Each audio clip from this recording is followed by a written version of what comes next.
Então, gente, a proposta é falar isso, de consciência e consumo, desafios para uma nova geração. Geração de quê? Geração de pessoas, geração de profissionais, de cientistas. Mas eu também brinquei com a palavra, né? Nova geração de produtos, nova geração de formas de vender, nova geração de pessoas que veem o mundo para buscar resolver problemas e sofrimentos que não são só da espécie humana. Então eu vou começar contando uma história que tem a ver com uma lâmpada, mas não é a lâmpada de Aladim, tá? Tem a ver com a lâmpada mais velha do mundo. Vocês já ouviram falar nessa história? Nunca ouviram falar sobre a lâmpada mais velha do mundo? Então essa lâmpada foi fabricada em 1901 nos Estados Unidos. Ela foi encontrada, não tem muito tempo, mas o filamento dela foi fabricado por esse cara, né, um cientista, Adolf Shalay. E interessante, vocês sabem de que é feito esse filamento? De quê? Tungstênio. Exatamente. O cientista, quando ele fez isso, ele fez pensando em fazer algo extremamente durável. Porque antigamente durabilidade era uma coisa muito importante. Tá? E aí, quando eles descobriram que essa lâmpada ela era muito antiga, eles chegaram a fazer uma festa de 100 anos. A comunidade da cidade, nos Estados Unidos, que tem essa lâmpada, ela fica na Califórnia. Esse aí é o Lynn Owens, que é o presidente do comitê da lâmpada. Eles fizeram uma super festa no estilo americano. Tá aí o Lynn com o seu uniforme, né, mais de gala, mais formal. E fizeram um aniversário especial para essa lâmpada. E se você quiser, você pode acompanhar a lâmpada online para saber que ela existe, né? Essa aí eu tirei hoje de manhã. Tá? Então vocês podem entrar lá, né, e, enfim, conferir o funcionamento dela. E interessante que, inicialmente, a meta inicial era ter o produto com grande durabilidade. Tá? Thomas Edison, quando criou a lâmpada, ela tinha uma durabilidade de 1.500 horas, em 1871. 1924 foi para 2.500, e o que aconteceu é que em 1924 também houve a formação de um chamado cartel de Febus, e ele decidiu limitar essa durabilidade. Isso é contado num filme que está disponível na internet, da TV educativa espanhola, que fala sobre isso, né? Ele transforma no centro de pesquisa. Está aí o pesquisador alemão, onde ele narra no filme essa questão do cartel de Febus, né? Ele passou a controlar a produção, ele se reuniu com os fabricantes, os maiores fabricantes de lâmpada do mundo, para controlar a produção, para limitar a durabilidade e também, de uma outra forma, controlar os consumidores, para que eles comprassem com mais frequência. Essa inversão começa a acontecer, que a durabilidade ela não é algo que dá um diferencial de mercado, que seja interessante para quem fabrica. E passa a ter um rigoroso investimento na redução técnica. Isso provocou até um trauma nos cientistas envolvidos, os engenheiros. Imagina, eles que têm orgulho de fabricar uma coisa boa, de repente produzir uma coisa que eles sabem que é propositalmente para estragar. Tá? E o objetivo desse cartel ele foi atingido em 1940. Ao mesmo tempo, já tem patentes, foram criadas patentes com lâmpadas com 110 mil horas. Para você ter noção. E a gente vê, nascendo então nessa época, o que a gente chama de obsolescência programada. Já tinham ouvido falar nisso? Então a ideia de lucrar mais em poucos produtos passa a ser lucrar pouco em muitos produtos. São formas de você construir alguns bilhões, né? E aí hoje, quando a gente vê se tornar tão natural jogar coisas fora, né? O tempo de vida de um celular, 1 ano, é muito pouco, mas rapidamente as coisas estão indo cada vez mais rápida para o lixo. E quantas lâmpadas nós já quebramos no nosso dia a dia? Já pararam para pensar nisso? Então, eu queria que vocês pensassem nessas perguntas agora. Quantas lâmpadas vocês já gastaram durante a vida? Ainda que a gente esteja vivendo a transição da lâmpada de tungstênio, hoje praticamente tornou-se mais raro mesmo, né? Já foram substituídas pela lâmpada de mercúrio, e agora está vindo a lâmpada de LED. E é uma pergunta até que eu, como química, que tem o olhar, né, químico, eu pergunto, antes você quebrava uma lâmpada e você tinha apenas um filamento de tungstênio. Hoje você quebra uma lâmpada e você tem o vapor de mercúrio sendo espalhado pela atmosfera, pelas mais diversas atmosferas, né? Tanto do campo, nas cidades, dentro das empresas, dentro de shoppings, né? Então, outra pergunta, quanto cada um de nós pagou por essas lâmpadas quebradas? E quanto tempo da nossa vida a gente gastou para trabalhar, ou os nossos pais, ou os impostos foram necessários para comprar as lâmpadas que a gente quebrou e descartou? Eu tinha pensado em alguma coisa nesse sentido. Esse tipo de pensamento entra muito quando a gente faz um trabalho nas empresas chamado de ecoeficiência. E uma outra pergunta, em quais ecossistemas esses materiais consumidos para produzir uma lâmpada são encontrados? Quantos dos serviços ecossistêmicos precisaram de ser suprimidos para simplesmente gerar aquele objeto que simplesmente foi colocado, quebrado e atirado fora? Quanto tempo a natureza vai demorar para desenvolver esse material de novo? E quanto tempo ela vai demorar para poder consumir esses recursos que foram jogados nela como resíduos? Porque uma coisa interessante, a natureza ela não criou uma coisa chamada lixo. O lixo é uma construção humana, da nossa cultura e da nossa sociedade humana. E a gente não pensa que a gente realmente não tem um planeta B. A gente simplesmente tira da natureza, né? Bom, de um outro lado, se você passar a fazer essas perguntas para a realidade de vocês profissional, de onde vêm os materiais com que vocês trabalham? Quanto tempo eles demoram para serem formados ou para eles serem criados? E o que é feito? Em quanto tempo ele perde a validade, a durabilidade? Vamos colocar entre aspas assim.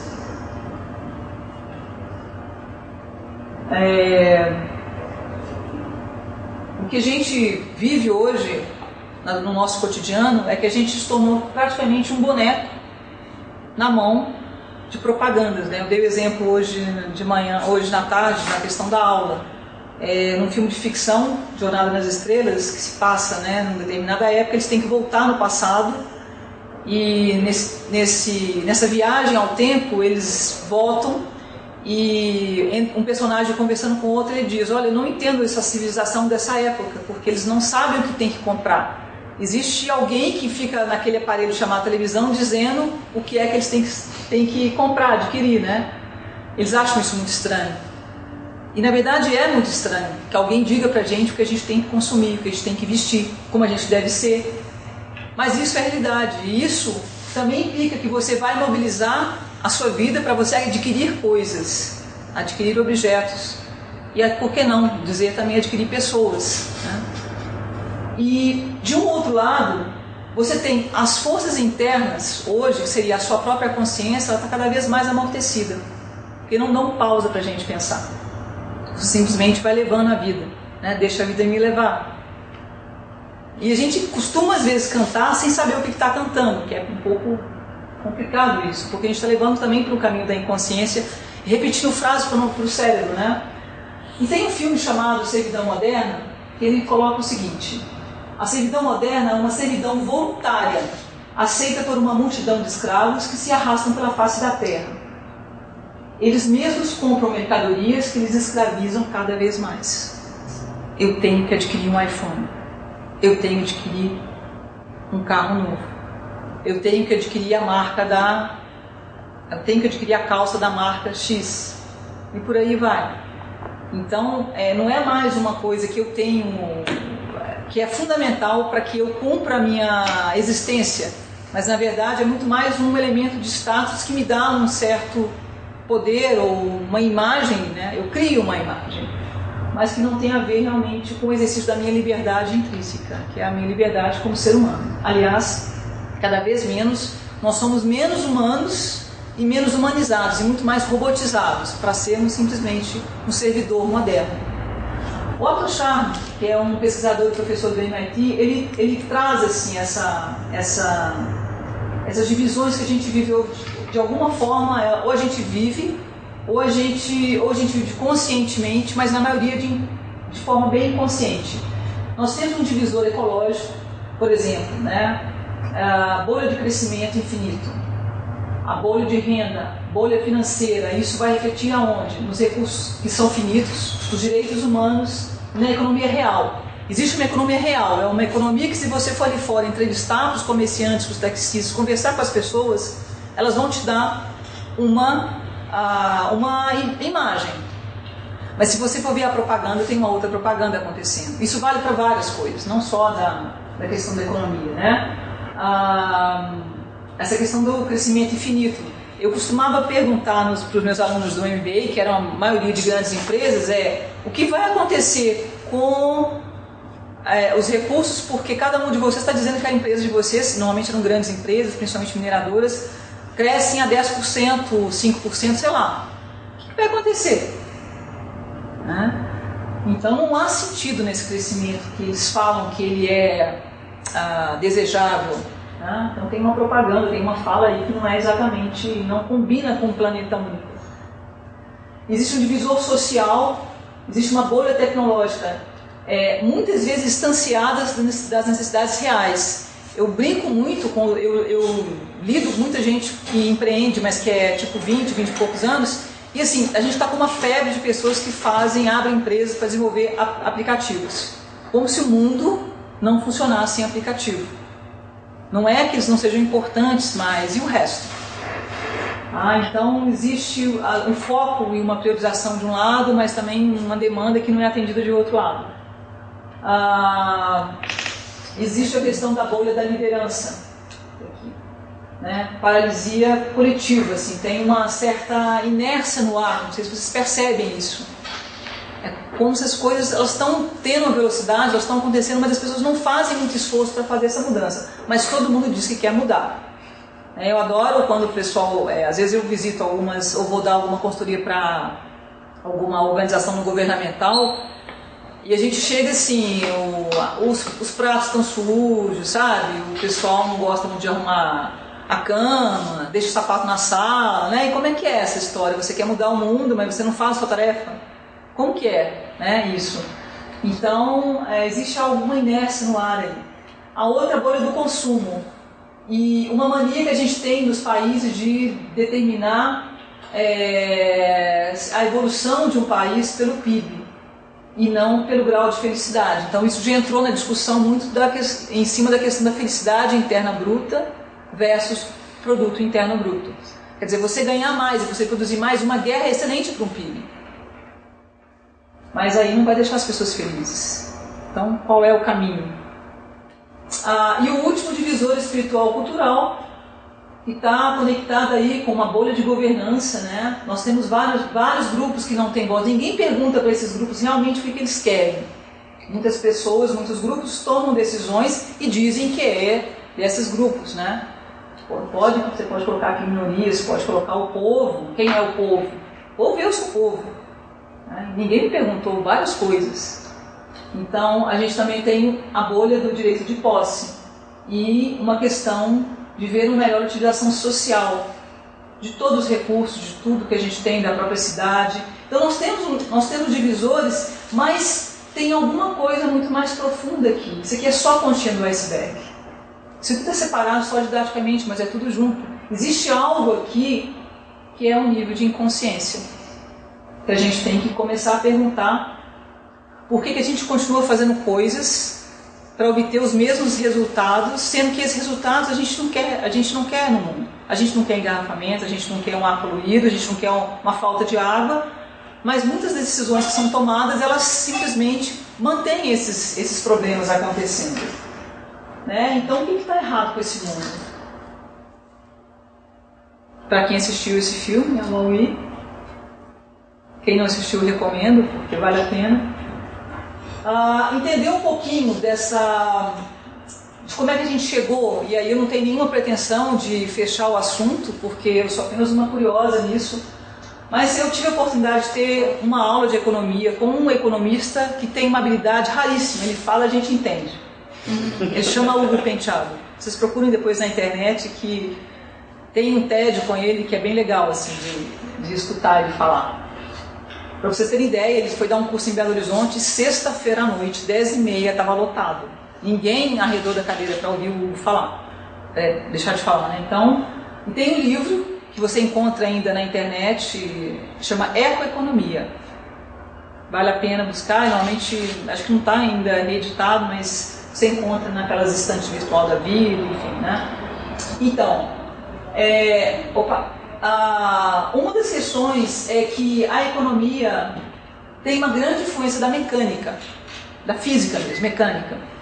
E nessa história, aqui o pensamento econômico ele foi construído em cima de quê? A natureza é uma fonte inesgotável de recursos. Outra, essa questão do planeta ser infinito. A outra questão, os sistemas de produção e consumo são neutros para a natureza. Eu não me preocupo com isso.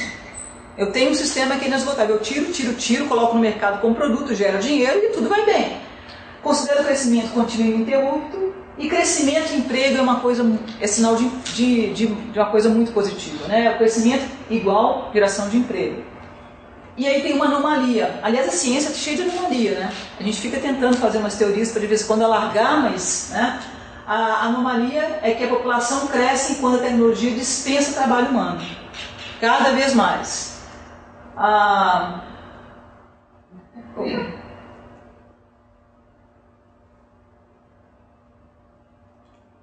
Depois, existe muito esse discurso de que a tecnologia vai resolver os problemas. Como eu trabalhei na Federação das Indústrias, numa delas, né, isso aqui é muito falado. E mesmo entre os cientistas que não têm conhecimento de ecologia, princípios básicos de ecologia, o pessoal acredita mesmo que isso é verdade. A tecnologia vai resolver. E se você for olhar o senso comum, as pessoas também acreditam nisso. Não, vai acontecer, não tem problema. Tem uma coisa que não tem jeito, não tem como você desconsiderar, que é a própria entropia. Vocês lembram o que é entropia? Vocês estudaram isso alguma vez em física? Todo mundo aqui fez vestibular ainda, né? Não tinha nem na época. Mas vocês lembram vocês lembram o que é entropia? Gente, tem uma frasezinha que é bem básica, assim, que é bem energia mínima e desordem máxima. Sabe, do tipo assim, domingo, enfim, segunda-feira a casa toda arrumada, sexta-feira o caos. Tipo, né? Se você não fizer força, as coisas não vão para o lugar assim, né? E foi interessante que eu estava dando um curso uma vez para uma turma muito interdisciplinar, nesse MBA, e aí surgiu essa conversa, porque para as coisas estarem organizadas, né, para as roupas estarem limpas, guardadas e passadas dentro da gaveta, eu tenho que saber, tem que acontecer algumas coisas. Vamos ver se vocês sacam quais são. Como é que, porque a gente muitas pessoas acreditam que as roupas aparecem magicamente limpas, passadas e lavadas na gaveta, né? Vamos combinar. Aqui no Brasil nós temos uma geração enorme de empregadas domésticas assim, que fizeram isso, ou as mães ainda, né? Então muita gente acha que é milagre. Mas como que as roupas foram parar ali, limpas, passadas, cheirosinhas assim? Como é que aconteceu o processo?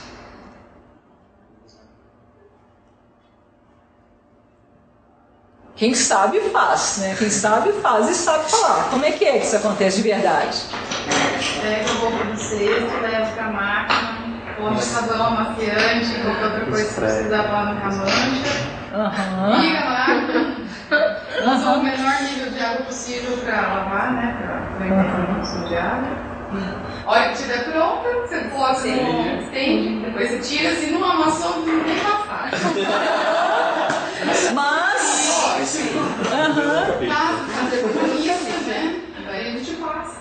Hora que for usar também, porque no armário amassa tudo, só passa se a hora que for usar, se precisar. Então não é tão mágico assim, pelo menos na minha casa, Como se tivesse passado na gaveta, mas aparece na gaveta. Então, você tem que... Mas para fazer isso, ok, todo o procedimento, que está muito bem organizado, porque você sabe, você conhece o processo. Antes de fazer todo esse processo, tem uma outra coisa também que é importante. O que tem que acontecer? Sujou. Uma vez que sujou, vamos pegar do processo da roupa suja em diante, para aparecer magicamente na gaveta. Outra coisa, tem a ver muito com esse movimento da pessoa que está envolvida no processo. Se organizar? Oi? Se organizar para fazer, o que mais? Eu posso me organizar para fazer, mas se eu não souber passar uma roupa, eu vou passar ela conhecimento, eu preciso ter o conhecimento. Mas eu ter o conhecimento garante que a roupa vai ficar magicamente passada, limpa e cheirosa? Não, tem que ter uma outra coisa. O quê? Experiência. Experiência vai fazer mais rápido ou menos rápido? Ação, eu preciso de agir. Para eu sair do conhecimento para ação, tem que ter uma outra coisa aqui entre... Disposição. Está ligado com uma outra coisa que é... Coragem, que está ligado a uma outra coisa, vontade.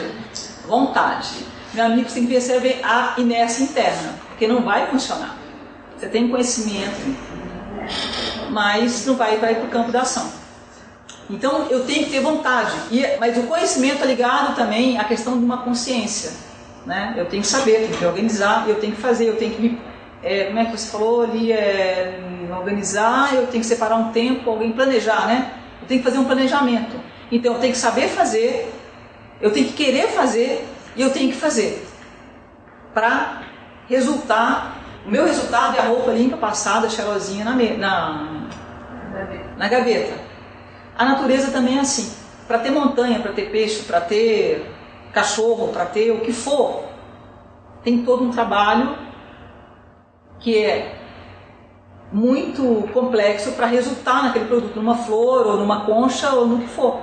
Tem um trabalho feito por trás. E a gente não tem como uma cultura de entender que existe esse trabalho. A gente vai lá, pega, usa e... Né? Então, dentro da economia tem uma outra coisa interessante que ele chama a atenção. Desconsidera conhecimento das ciências tais como física, química, biologia, geologia. Está parando para pensar nisso? A gente vive num modelo econômico que não enxerga isso aqui. E, inclusive, né, se você pensar o quanto a economia interfere na política, quantos cientistas estão aconselhando os governos mundiais sobre vários problemas ambientais que continuam acontecendo? Esse governo mundial está ouvindo isso? A outra é a crença na invencibilidade da espécie humana. Essa espécie humana é para sempre. Se você olha na ecologia, você vê que tem algumas mudanças aí. Ou que aconteceram, ou que provavelmente vão acontecer. Antes das máquinas, nós temos o quê? Uma realidade de bens difíceis de serem fabricados. A gente tem um alto custo de produção, poucos produtos, pouca oferta, a produção bem artesanal.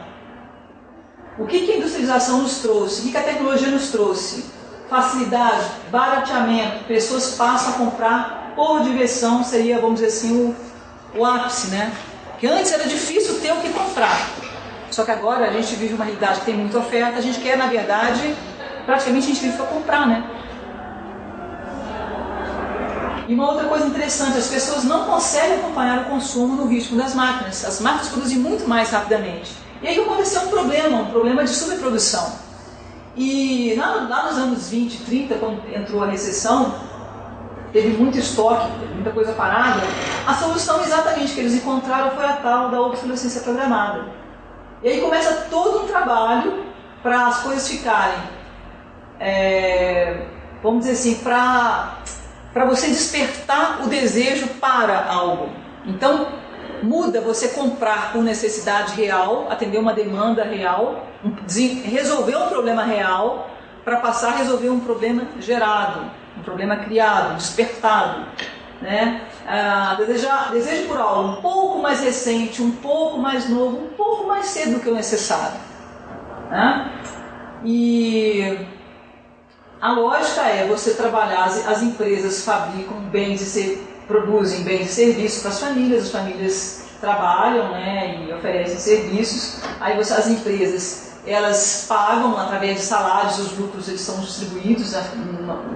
Hoje a gente vê algumas que também dividem lucro, mas de maneira geral é que os donos das empresas também são famílias, são humanos, são iguais a nós, né? E em troca as famílias pagam as empresas para produzir isso. Então o ciclo é muito simples, é assim que funciona, tá? Em tese. Porque não tem muita externalidade, tem muita coisa que acontece nesse processo que não está explícito ali. Então, isso é uma teia. Esse processo, ele é uma teia que envolve consumo, envolve a produção, envolve a gestão de pessoas e o processo de venda. E esse produto, ele não é simplesmente um produto por si, porque não é uma necessidade, muitos são necessidades, mas outros não. Eles simplesmente se tornaram um símbolo. A marca que você usa, ela é um símbolo, ela te identifica como uma tribo, ela identifica você como uma pessoa mais descolada, né? E isso pode ser para várias coisas, pode ser até a cor do seu cabelo, a cor vermelha do cabelo, a moda, o fato de você usar um tênis de marca X. Lembra que, não sei se vocês lembram ou conhecem a história do jeans, mas tinha uma propaganda muito antiga que falava assim, liberdade é uma calça velha azul e desbotada. E o jeans entrou com moda no Brasil, sendo que a maior parte do Brasil é um país extremamente quente. E o jeans é super ruim para as mulheres, principalmente, né? Por a questão do próprio corpo feminino. E se você olha as pessoas usando, por exemplo, o jeans somente no frio, o jeans não é isolante térmico. Então você nunca vai ficar aquecido com uma calça jeans, né? Uma jaqueta jeans, mas você tem uma jaqueta jeans, que é legal, né? Então, na verdade, a gente está preso hoje nessa visão de ciclo, né? A gente pega os bens que são da natureza, a gente chama de bens, né? Mas a gente pega animais, plantas, materiais, minerais, o que nós precisarmos. Isso entra num processo produtivo que é uma empresa, através de uma indústria, um sistema industrial, devolve para nós mesmos esses bens e serviços, e para a natureza a gente devolve o resto. E lá, na verdade, é claro que isso aqui se fecha, porque esses materiais têm prazo de validade, inclusive até as construções. As construções hoje, gente, elas têm aí um período de vida em termos de 50 anos, é diferente dos imóveis que nós herdamos, que você vai em fazendas que tem 200, 300, 500 anos, tá? O tipo de construção. Por isso a questão da arquitetura. Uma boa arquitetura é uma arquitetura para não te dar problema depois, ou minimizar o problema de reforma.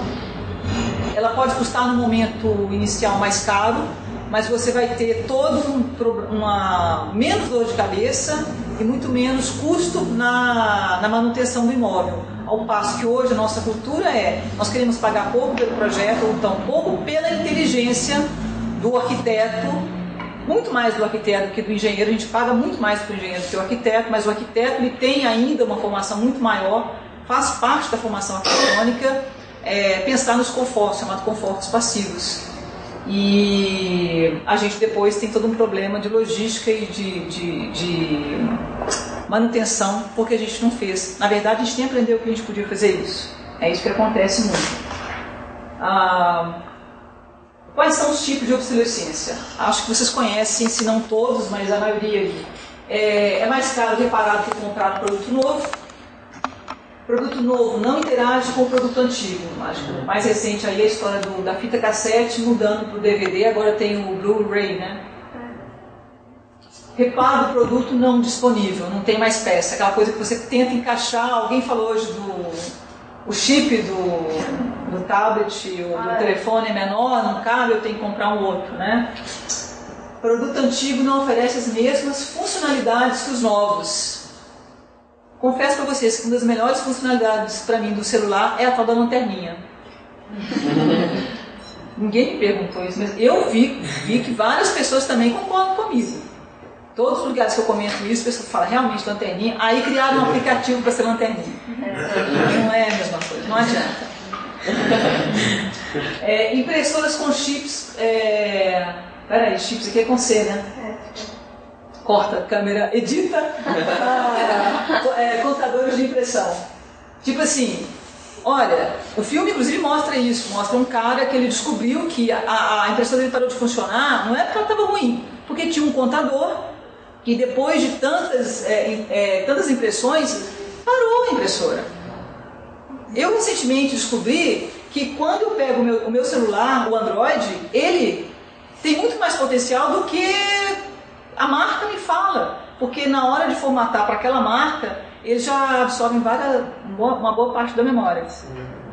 Eu não sabia disso. Aí, claro, a pessoa que sabia mostrou lá e tal, fez o download e aí um celular novo, né? E outra coisa que eu achava terrível quando eu trabalhava, eu tinha um PC que era o produto avisar que é hora de trocar. Tipo, seu programa ou uma coisa assim, né? E também tem um outro tipo de obsolescência que, na minha opinião, tem a ver com a questão do mal feito. E, particularmente, depois de eu ter a experiência de morar fora e voltar para o Brasil e começar a olhar com mais clareza o cotidiano nosso, me aborreceu muito mais enxergar isso e enxergar que as pessoas não estão fazendo essa força para mudar. A gente está com um problema muito sério em relação à qualidade baixa. A gente continua com um problema de qualidade baixa. Do tipo, eu comprei uma calça jeans, foi ano passado que eu comprei essa calça jeans. Quando eu cheguei em casa e eu lavei, porque a gente sempre deve lavar para não ficar contaminando com produtos químicos que vêm da fábrica, né? Na hora que eu tirei a calça assim da máquina, eu fiz assim para poder estender e eu vi que eu consegui enxergar do outro lado. E se você for olhar a quantidade de fio, né, de tecido que sai na máquina ali, que vai para a água, a gente deveria sempre estar usando, eu chamo de camisinha de máquina de lavar, né? É um produto para ser inventado aí, estou dando ideia. Mas para filtrar mesmo aquela água, melhor do que a gente tem nos sistemas atuais, porque o da máquina não funciona 100%. A gente tem a questão de má qualidade, no geral, mau uso, o uso inadequado, diferenciar isso aqui, se eu consigo diferenciar isso aqui quando eu pensei. Uso inadequado, às vezes você não lê o manual, você não observa se está na tomada certa, enfim, né? Questões que têm muito a ver com o usuário.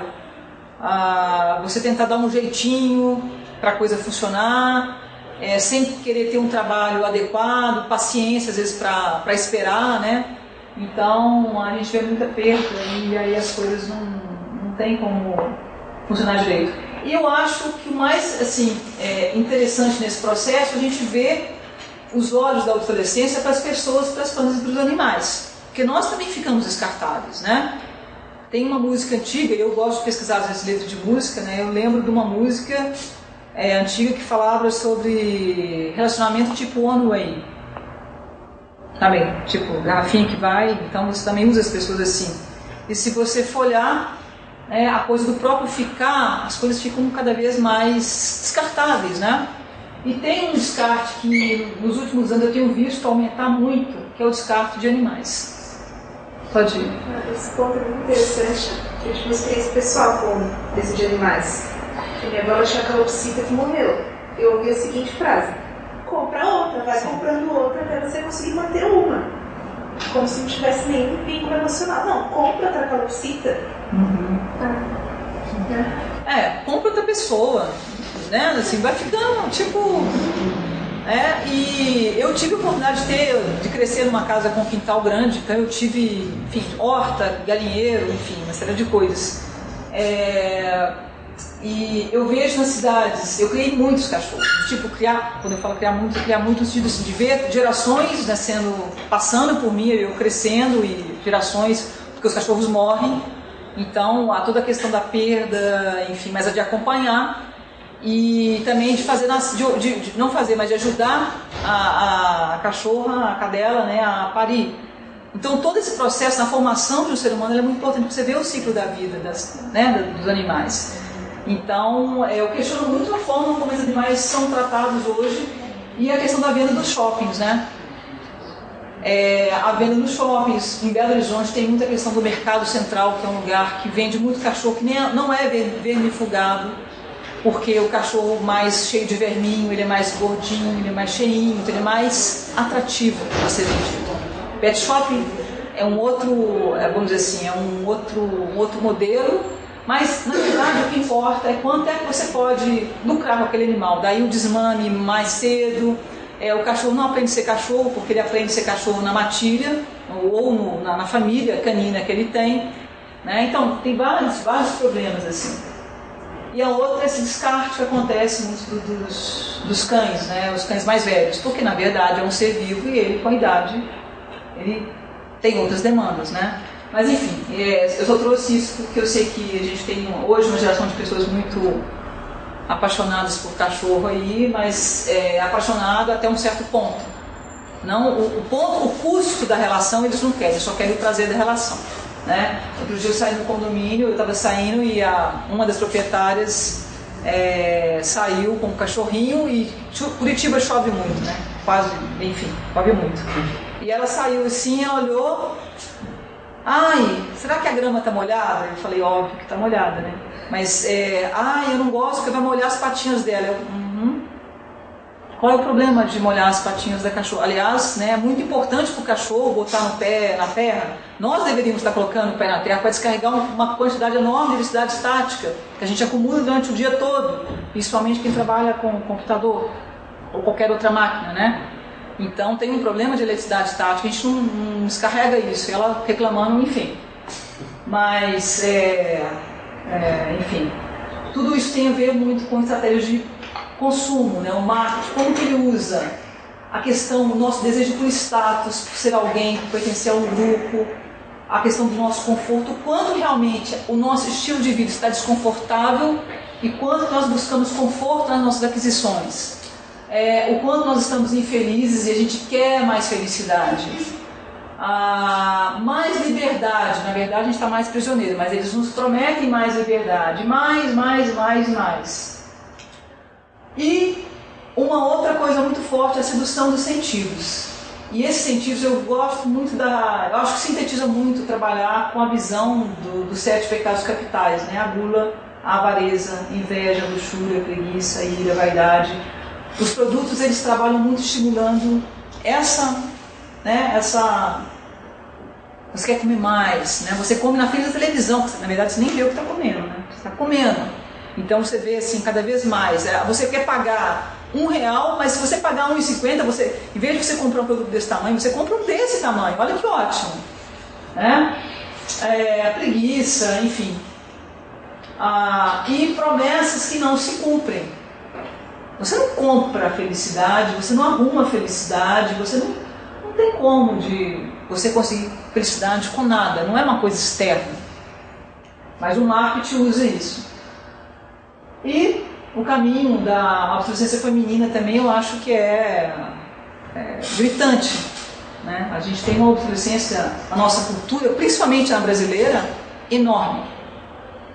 E as mulheres, o que é pior, elas acreditam nisso. Elas compram essa ideia sem dizer, não é assim que funciona. Porque se nós mulheres não comprássemos essa ideia, os homens também não comprariam. Porque somos nós mulheres que educamos os homens, é a cesta básica. Quando uma mulher entende o valor que ela tem, a importância que ela tem numa cultura, ela entende realmente que ela precisa mudar para um outro lugar. Que não é um lugar tão volátil, de falta de inconsciência, na verdade, né? De falta de consciência, de inconsciência, do que é ser mulher, o que é o poder feminino real, que está muito ligado à natureza. Né? E existe promessas também de calorias vazias, né? Que usam muito a baixa autoestima, principalmente das mulheres, novamente, para poder vender produtos.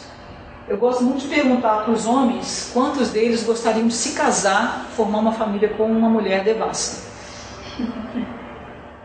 Alguns dos homens presentes gostariam de ter uma mãe devassa? Dúvida? Então, por que muitas pessoas consomem uma cerveja devassa? É uma pergunta. Quais são os valores que estão atrás do nome do produto e de quem consome? Então, concluindo, existe muito,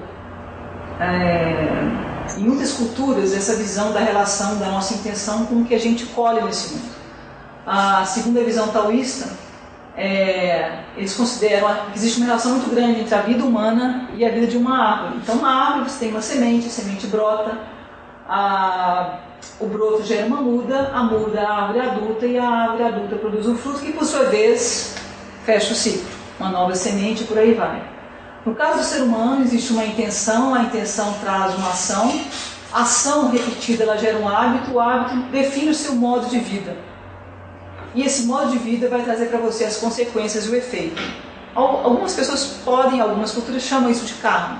A gente não sabe exatamente o que é um karma, mas na verdade, karma é uma lei física, ação e reação, consequência, efeito. E eu pergunto, quais são as consequências dos novos produtos, novas tecnologias, feitos dentro de uma cultura que não tem consciência das coisas, de como elas, de onde elas vêm, para onde elas vão.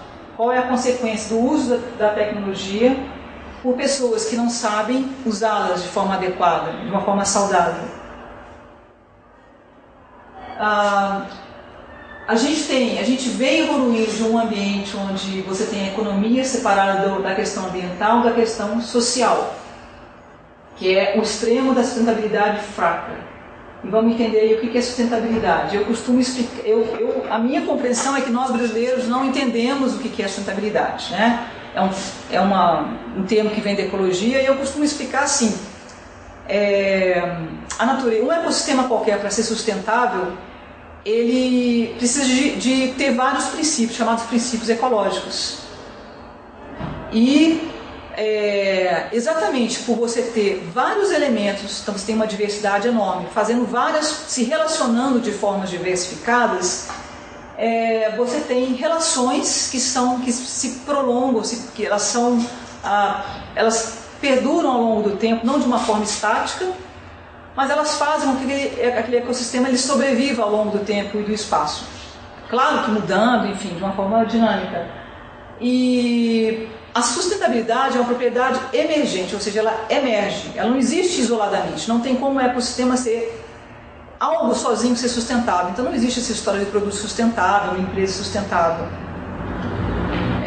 E mesmo porque a gente vive, nós estamos todos conectados num planeta, e é um planeta único, e se você não tem todos os sistemas de produção de forma sustentável, você também não vai ter um produto sustentável, porque em algum momento o seu elo está aberto, né? O elo da cadeia está aberto, ele é insustentável.